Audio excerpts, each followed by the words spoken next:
Jelly jelly noué Maouda ho Oge gogan Ma Bible au quotidien, le verset du jour.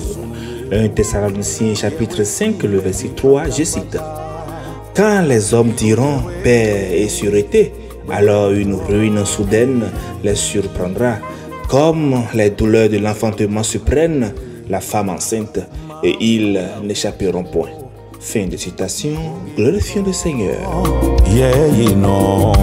Le verset du jour nous exhorte à ne pas nous laisser distraire par les conforts et les illusions de sécurité utopique du monde, mais plutôt de nous concentrer sur une relation sincère et authentique avec Dieu, tout en attendant activement et avec espoir le retour du Seigneur. Bien-aimés, le verset du jour fait partie d'un passage où Paul parle des événements de la fin des temps et du retour de notre Seigneur Jésus-Christ. Il évoque la notion de fausse sécurité avant le retour de Christ. Il prédit même que les gens diront paix et sûreté, croyant que tout est stable et calme, mais alors surprendra une ruine soudaine. L'analogie avec les douleurs de l'enfantement qu'il dit dans le verset évoque une détresse intense et inattendue. Pour bien expliquer, faisons un peu d'histoire pour montrer la paix que ce monde offre est vraiment utopique.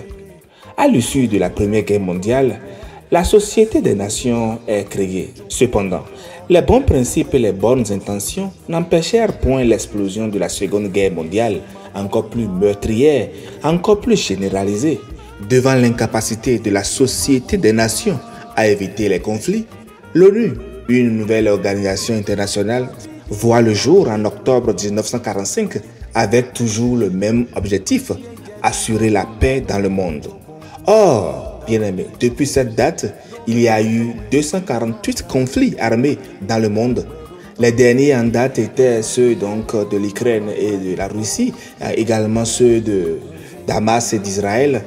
N'en citons même pas ceux qui ont eu lieu en Afrique. Et à voir tout ça, c'est comme si plus on veut la paix, plus elle semble nous fuir. Alors pourquoi en est-il ainsi? Sans entrer dans de grands débats philosophiques, retenez tout simplement ce point capital. De nombreux États dépensent plus pour l'armement que pour l'éducation.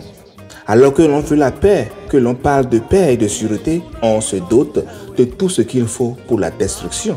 C'est épouvantable. Les hommes veulent faire la paix par leurs propres efforts, leur sagesse, leur intelligence, en s'éloignant de celui qui est le prince de la paix. Les conflits actuels, chers amis, nous font craindre la ruine plus que de nous faire respirer la paix dans le monde. Cependant, il y a une bonne nouvelle, il est possible de recevoir une paix personnelle. Jésus a dit, je vous donne ma paix. Alors bien-aimés, l'enseignement de ce verset est clair. Nous devons rester vigilants et préparés spirituellement à la fin des temps. Il ne s'agit pas de vivre dans la peur, mais dans la conscience que notre monde est temporaire et que les valeurs spirituelles devraient primer partout où nous sommes. Cela implique de vivre chaque jour avec intégrité, foi et dans l'attente active du retour de Christ Jésus. Alors, chers amis, qu'allez-vous faire? Allez-vous vous laisser gagner par la peur? Allez-vous trembler alors que des nuages sombres pointent à l'horizon? Non, ce n'est pas la solution. Relevez la tête, accueillez dans votre vie Jésus-Christ, le prince de la paix. Recevez sa paix, il vous la donne. Accueillez-la dans votre âme. Chers frères, chers sœurs, Dieu seul peut vraiment t'offrir une vraie paix. Bonne méditation et bonne fin de semaine à toutes et à tous dans la paix de Christ Jésus. Alléluia. No me jodoe, mono salele, ubero toe. Me bizoni jewe, mono gualijo, bebe bebe. Muzenyi de jonue, afuno. Muse mamo wiyan, Muse mamo wiyan, Joseph Udizoni Hewe, Yese Joseph Udotome, Yesu Ido Gakpame, Jogbongudo, Joseph Udoakosu. Muse Mamoya, c'est maman